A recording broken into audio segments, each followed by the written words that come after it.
What's up guys, welcome back to another video. Today what I thought I would do is just have a bit of a quick discussion really, because I got asked quite an interesting question the other day actually by a family member about getting into like a high-ish performance car on a budget, and that got me thinking, like, the way I do stuff, yeah, I try to do stuff on a budget but still using branded parts or custom parts and things like that, but when it comes to the car itself, like, anyone who knows me will tell you, like, I don't really look at the price of something. If I want that thing, I will find a way to get that part or whatever it is that I want doing to the car. But then it got me thinking about trying to do things on a budget and like how to break into like the hot hatch market or something along those lines, where you can get relatively good horsepower and a nice car with as little money as possible. Now that got me thinking about what would be the best way to approach it, and what my thoughts on it are is pick yourself a budget for a car, have a look at the cars that you like, see if anything fits that budget. Personally, me, I don't look at the number on the reg plate. If I like a particular car, like, I will happily tell you now, my most favourite hot hatch is a Mark IV Golf R32. Like, I'd love one. I would really love one of them. If I could afford one, obviously in relative terms, that is what I would want. It's only because of the FR and everything else as to why my dream car was to upgrade that FR to a Mark II Cupra, which is how I ended up with this. But yeah, going back to the question, because I'm getting sidetracked already. I don't look at the number on the reg plate. What I look at is the mechanical condition, and if you're bothered, the cosmetic condition. Obviously, the lower mileage and the better cosmetics you're looking at, even on an older car, the more money you are going to pay for it, which is understandable because the car's in better condition, it hasn't been driven as much, so overall it is going to be worth more money. But that being said, there is still cheap cars that you can get out there for little money.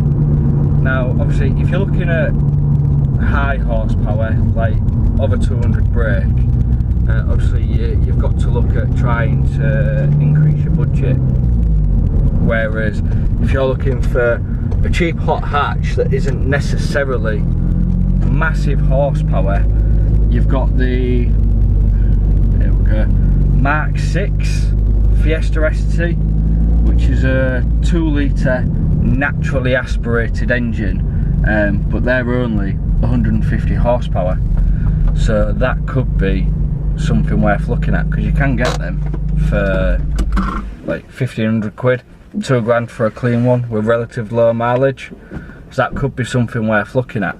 Now I've just got to pop in shop guys, so I will catch up with you in a moment.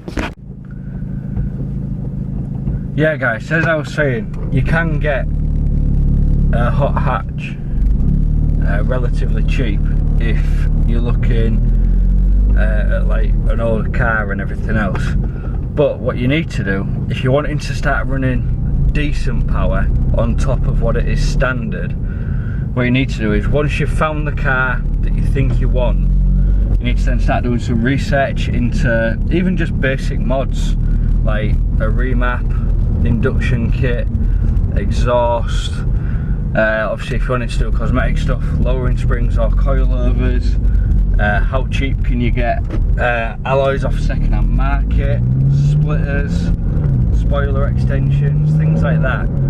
If you can get all that in a relatively low budget, then you can quite easily break into a hot hatch market.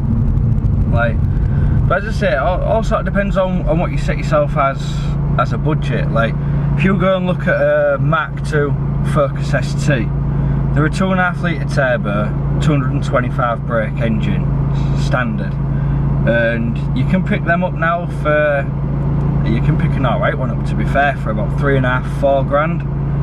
Then go and spend maybe, I don't know, 300 quid on a good Rema, and you'll probably be pushing 240, 250 brake. And it's like, you can do all that. If you bought one at the lower end of the price range, you could do all that for 4 grand. Have a car that's running 250 brake and it's not quite standard. It's got a bit of extra power and everything else, and you can get coilovers for like 200-300 quid. You can probably get lowering springs cheaper, wheel spacers, all stuff like that. So for around 5 grand you can actually get yourself a relatively nice car that's not too old or anything else, but it goes well and looks the part. But I just thought that'd be something that I would just do a short video on, because it was a question that I got asked the other day, and it was just an interesting question really. But the all important part of it is to do your research, guys. Honestly, I can't emphasise that enough. My brother-in-law was bought the Civic Type R Premier Edition, the EP3. He bought that and he had loads of ideas about what he was going to do to it, like with high lift cams and turbo conversion and all things like that. And then after he bought the car, he started pricing all the parts up and realising to do everything that he had in mind, he's going to be spending like £5,500 to £6,000, and it's going to be running somewhere between, I know it's a bit vague, but somewhere between 300 and 400 horsepower. I'm not a Jap car expert, so I can't say for sure. I don't know enough about it. I could probably do some research and update you guys if that is something that you was wanting to know. Speaking of which, I've just pulled up at my house and the EP3 is here. I don't know who's driving it, but yeah. But anyway guys, I just thought I'd do that video and just let you guys know my thoughts on it. If you guys agree, or if you guys have any budget car and build ideas, then please do drop a comment down below, and I'm sure it's something that we can actually do a discussion on. But until the next time guys, take care and don't forget to like and subscribe.